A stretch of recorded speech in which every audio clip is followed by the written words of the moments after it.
All right, everybody, welcome in. Let's jump right in, huh? Sounds good to me. Okay, cool. So today we are diving into something really, really fascinating. Yeah. A website called The Experiment. Okay, I've heard of this. Yeah.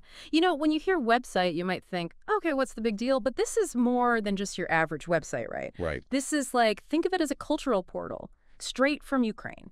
It's this amazing collection of art, news, ideas, all bursting with life and passion, really showcasing the heart of Ukraine. Yeah, it's really interesting because it's not just about Ukrainian culture in a vacuum. Yeah. It really connects to like the bigger story of how does art use technology today, you know? Oh, absolutely. How are we connecting online in a meaningful way? And they seem to be doing a really good job at it. Exactly. And that's what really drew me to this. So let's back up just a little bit, though, because, like, what is this experiment exactly? Like, who's behind it? What's the driving force?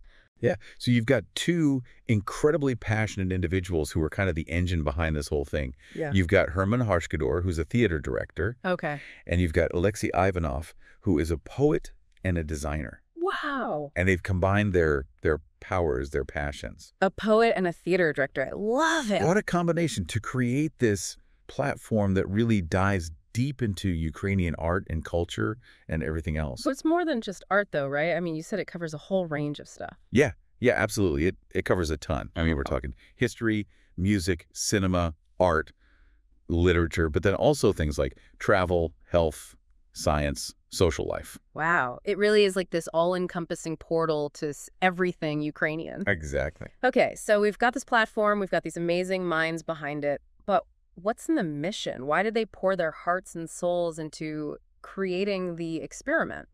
So it's really all about support. Okay. Support for Ukrainian culture, but specifically support for Ukrainian artists. Oh, I love that. Yes. Supporting the creators. So it's about providing these artists, especially emerging ones, young musicians, young writers, providing them with resources, exposure, a platform to share their work with the world. It's like they're building a stage, but a digital stage, right? Exactly. And that's so important, right? Because it's not just about preserving the past, it's about nurturing the future of Ukrainian art and culture. And they're doing it in a way that's accessible to everyone, right? Because I understand there's an English version of the experiment. There is, yeah, which is fantastic. Very smart. Really smart, because it opens up this whole other level of connection and reach. Now, what kind of stuff can we expect to find on the English version?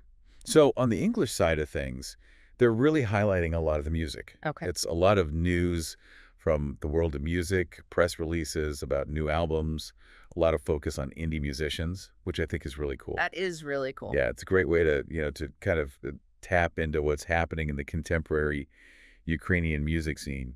Wow. So they've created a platform, a support system, a way to connect with a global audience, and they're doing it all while promoting their culture. I mean, talk about ambitious and successful. Yeah, it's really inspiring to see. And it just goes to show you the power of art and technology when they're used in a way that's, positive and productive. And it really makes you think, doesn't it, about the potential for connection in this digital age. It's not just about, scrolling through social media feeds. It's about creating these spaces where genuine cultural exchange can happen. Absolutely. And that's something I think we can all learn from, whether we're artists ourselves or simply passionate about supporting the arts. The experiment reminds us that we all have a role to play in fostering creativity and cultural understanding. That's beautifully said. So for our listeners out there, I highly, highly recommend you check out The Experiment. You can find it online, of course. It's a journey worth taking. And until next time, keep those curiosity fires burning. Yeah, here.